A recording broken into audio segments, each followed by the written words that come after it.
dimandorin sama majikan 24 jam tuh rasane wah pokoknya rasane nano-nano. Halo, assalamualaikum, selamat siang. Eh, di sini saya mau sedikit sharing ya buat teman-teman. Mungkin sebagian teman-teman ada yang menunggu video aku, kenapa sih lama banget nggak bikin video kayak gitu. Nah, jadi tak ceritain ya. Di majikan ini tuh aku berbalik 180 derajat guys. Jadi ceritanya kalau dulu di Toyen itu aku bebas, cuma di rumah 2 orang sama kakek ya. Terus nggak ada majikan, paling majikan itu di rumah Sabtu sama Minggu, itu pun pas 1 atau 2 jam kayak gitu. Terus habis itu majikan aku pergi mancing atau kemana sama teman-temannya kayak gitu. Nah, kalau di majikan ini aku tuh nggak bisa ngapa-ngapain karena majikan aku itu 24 jam stay di rumah ya.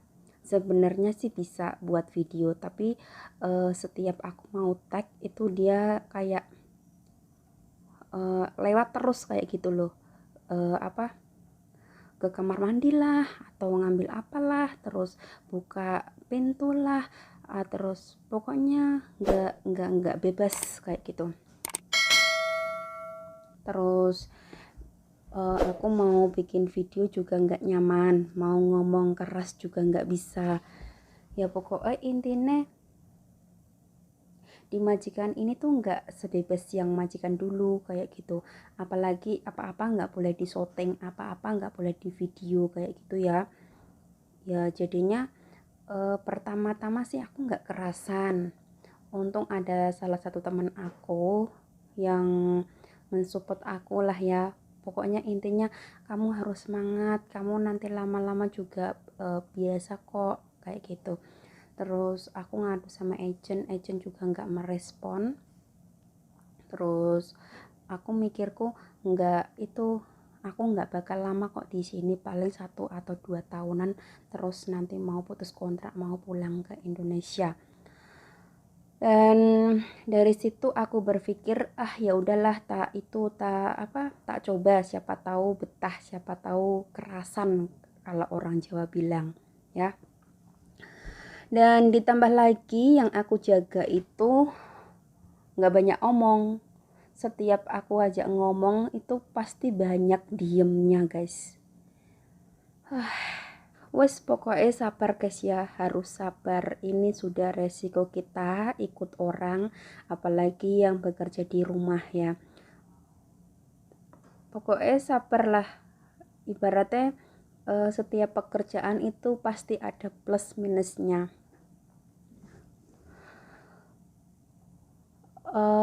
Dari awal itu aku nggak serak sama majikan ini, tapi aku tuh nggak enak sama majikan yang di Toyen kemarin itu karena udah terlalu lama, 1 bulan lebih lah ya di sana nunggu di rumah sana. Terus itu nggak ada orang, cuma aku sama majikan cowok aja gitu. Jadi kayak apa, kelihatannya tuh kayak gimana gitulah ya. Pokoknya tuh aku sama majikan cowok itu kayak agak-agak canggung, kayak gimana, takut ada hal-hal yang tidak diinginkan terjadi kayak gitu. Terus aku ya bismillahirrahmanirrahim, ta'ala semoga ini jalanku kayak gitu. Tapi ternyata benar guys, kalau sesuatu yang kita nggak serak di hati, terus kita paksakan untuk menjalaninya, itu pasti di tengah-tengah perjalanan itu pasti ada rasa penyesalan. Tapi ya kembali lagi ya, karena di sini kita bekerja ikut orang, mau sebaik apapun, mau seenak apapun, kalau namanya ikut orang pasti ada nggak enaknya ya. Dan di sini itu aku jarang pegang HP.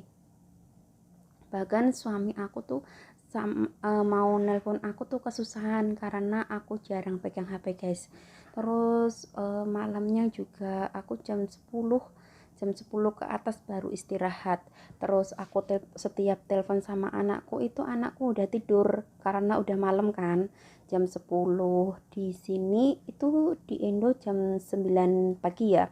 Kalau jam 9 pagi, jam 9 malam.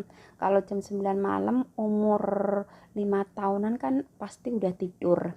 Jadi aku di majikan ini tuh jarang banget telepon sama orang rumah kayak gitu. Kebanyakan tuh aku telepon sama teman aku yang di sini kayak gitu, sharing-sharing aku tadi begini begini begini begini. Terus untungnya aku ada salah satu sahabat bahkan seperti ibu kandung sendiri guys, dia itu selalu menasihati ya seperti ini diarahin kayak gitu. Bayangin ya, dulu itu di majikan Toyen itu aku bebas mau ngapa-ngapain boleh, sedangkan di sini tuh nggak boleh apa-apa, nggak boleh apa-apa harus izin, terus nggak boleh disoteng, nggak boleh difoto. Makanya aku setiap foto itu atau buat video kalau nggak di dapur ya di kamar, tapi aku jarang di dapur karena kalau di dapur itu berisik, bunyinya itu berisik. Terus kalau di kamar ini nunggu pas majikan nggak ada di rumah itu aku baru bikin video. Kalau majikan di rumah aku nggak buat video sama sekali. Nah, bayangin guys ya, tak kasih tahu. Ntar mana ya? Nggak tahu. Pokoknya nggak tahu bukunya tak taruh di mana. Pertama kali aku datang ke sini itu di jadwal kerjanya ini apa-apa aja, terus jam segini itu ngapain, terus pokoknya diketik secara detail kayak gitu.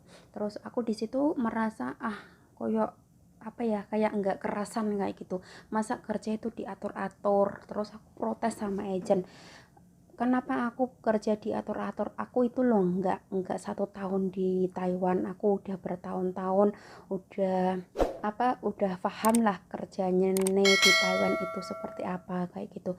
Lagian aku kalau diatur-atur kerja itu aku malah nggak bisa kerja kayak gitu ya. Agent pasti bilangnya sabar sabar sabar kayak gitu ya. Terus lama kelamaan aku bilang sama majikan langsung, aku jangan dibanding-bandingin sama yang dulu, karena yang dulu sama aku tuh beda beda orang, beda cara bekerjanya, yang penting itu beres kayak gitu.